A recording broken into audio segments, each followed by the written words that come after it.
বন্ধুরা, আপনার কি লাইফে চরম ডিপ্রেশন আছেন? ভাবছেন আপনাকে দিয়ে কিচ্ছু হবে না, চাকরি পাচ্ছেন না, পরীক্ষায় ফেল করছেন, কাজ পাত্তা দিচ্ছে না। রিল্যাক্স, আজকে আপনাদের এমন এক মোটিভেশনাল গল্প শোনাবো যা শোনার পর আপনার মনে হবে আর পৃথিবীটা তো আসলেই অনেক সহজ। আমাদের জীবনের সবচেয়ে বড় মোটিভেশনের নাম এখন মেহেদী হাসান মিরাজ। লজিকটা খুব সিম্পল, যদি মেহেদী হাসান মিরাজ এই ফর্মে থেকে এইরকম দায়িত্বজ্ঞানীর শট খেলে বাংলাদেশ ক্রিকেট দলে ক্যাপ্টেন হয়ে যেতে পারে, তাহলে বয়স বিশ্বাস রাখুন আপনিও জীবনে ভালো কিছু না কিছু একটা করেই ফেলবেন।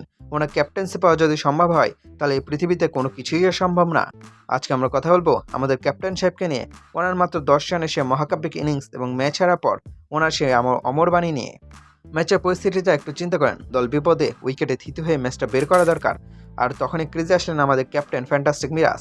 ওনার ব্যাটিং দেখে মনে হচ্ছিল উনি যেন মাঠে ব্যাটিং করতে আসেনি, এসেছেন ওনার পিঠের ক্যাপ্টেন্সি সিলটা দেখাতে। মাত্র 10 রান করতে উনি যে শটটা খেলে আউট হলেন, সেটা দেখে গ্যালারির দর্শক তো বটেই, টিভির সামনে থেকে 16 কোটি মানুষের চোখ কপালে উঠে গেছে। ভাইরে ভাই, একজন পাড়া ক্রিকেটের ব্যাটসম্যানও তো এর চেয়ে দায়িত্ব নিয়ে খেলে। দলের প্রধান কাণ্ডারি হয়ে আপনি যদি অমন একটা লুজ শট খেলে প্যাভিলিয়নের পথ ধরেন, তাহলে বাকি জুনিয়র প্লেয়াররা মাঠের মধ্যে কি শিখবে? উনি হয়তো ভেবেছেন আমি তো ক্যাপ্টেন, আমি আউট হলে কি আর হবে, দোষ তো দিন শেষে অন্য কারোর উপর চাপিয়ে দেওয়া যাবেই। ম্যাচ তো আমরা হারলাম, কিন্তু আসল বিনোদন কিন্তু তখনও বাকি ছিল। ম্যাচ শেষের পর মিরাজ যখন ইন্টারভিউতে দিতে আসলেন, উনি যে ডায়লগটা দিলেন ওইটা ক্রিকেট ইতিহাসে পানে স্বর্ণাক্ষরে লেখা থাকবে। উনি বললেন 142 রান এই কন্ডিশনে সহজ ছিল না।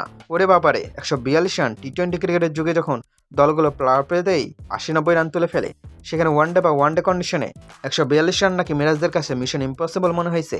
এই কথা শোনার পর মনে হচ্ছিল Sachin Tendulkar, Brian Lara cricket খেলা ছেড়ে দিয়ে হিমালয়ে গিয়ে তপস্যা শুরু করুক। 142 রান তারা করতে নেমে যদি কন্ডিশনের উপরে দোষ দিতে হয়, তাহলে ভাই মিরপুরে পিচ্ছে আপনাদের যখন 200-250 রান তারা করতে দেওয়া হবে, আপনারা তো মনে হয় মাঠেই নামবেন না। বলবেন কন্ডিশন এত কঠিন ছিল যে আমাদের ব্যাট আইসিইউতে চলে গিয়েছিল। অজুহাত দেওয়ার একটা লিমিট থাকে, কিন্তু আমাদের মিরাজ ভাই সেই লিমিটকে প্রতিদিন পার করে যাচ্ছেন।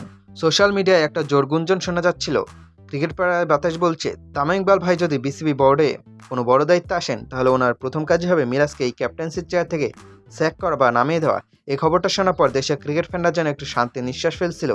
তামিম ভাই, আপনি যেখানকার দায়িত্ব নেন না কেন, দেশে 16 কোটি মানুষ কিন্তু আপনার পেছনে আছে। আপনি জাস্ট টাকায় যান, এইরকম অজুহাতের মাস্টার ক্যাপ্টেন দিয়ে আর যাই হোক, বাংলাদেশ দলের উন্নতি সম্ভব না। আমরা এমন একজন ক্যাপ্টেন চাই যে হারের পর বুক চিতে বলবে, হ্যাঁ ব্যাটাররা ব্যর্থ হয়েছে, আমি ভুল শট খেলেছি। আমরা এমন ক্যাপ্টেন চাই না যে 142 রানকে এভারেস্ট পর্বত বানিয়ে মিডিয়ার সামনে সে কন্ডিশনের দোহাই দিবে। তামিম ভাই, দেশের ক্রিকেট বাঁচাইতে আপনার এখন আসলেই দরকার। অনেকে আবার মিরাজের পক্ষ নিয়ে বলে, আহারে ছেলেটার ওপর ক্যাপ্টেন্সির প্রেশার পড়ে গেছে। বাইরে ভাই, প্রেশার তো পড়বেই, ক্যাপ্টেন্সি তো আর ফ্রিতে পাওয়া কোনো গিফট ভাউচার না যে দোকানে গিয়ে রিডিম করে নিলেন।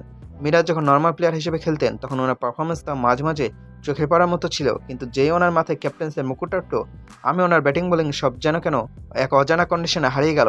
এখন ওনাকে মাঠে দেখলে মনে হয় উনি ক্রিকেট খেলতে নামেননি, উনি এসেছেন জাস্ট ওনার ক্যাপ্টেন্সি কোটা পূরণ করতে। দলে প্রয়োজনে রান নেই, উইকেটের দরকার হলে ব্রেক থ্রু নেই, আছে শুধু ম্যাচ শেষে মাইক্রোফোনের সামনে এসে কিছু রেডিমেড ডায়লগ। তো দিন শেষে মিরাজ ভাইকে ট্রল করলেও ওনাকে কিন্তু আমাদের থ্যাঙ্কস দেওয়া উচিত, কারণ উনি আমাদের শিখেছেন যোগ্যতা বা ফর্ম যেমনই হোক না কেন, লবিং আর কপাল ভালো থাকলে ঠিকই টপ পজিশনে যাওয়া যায়। মিরাজ ভাই, আপনি আপনার মোটিভেশনাল ক্যাপ্টেন্সি চালিয়ে যান, আর কন্ডিশন যদি বেশি কঠিন মনে হয়, তাহলে পরের ম্যাচে মাঠে নামার আগে সাথে করে একটু কন্ডিশনারি নিয়ে নামবেন, হয়তো চুল আর ব্যাটিং দুটোই একসাথে সিল্কি হয়ে যাবে।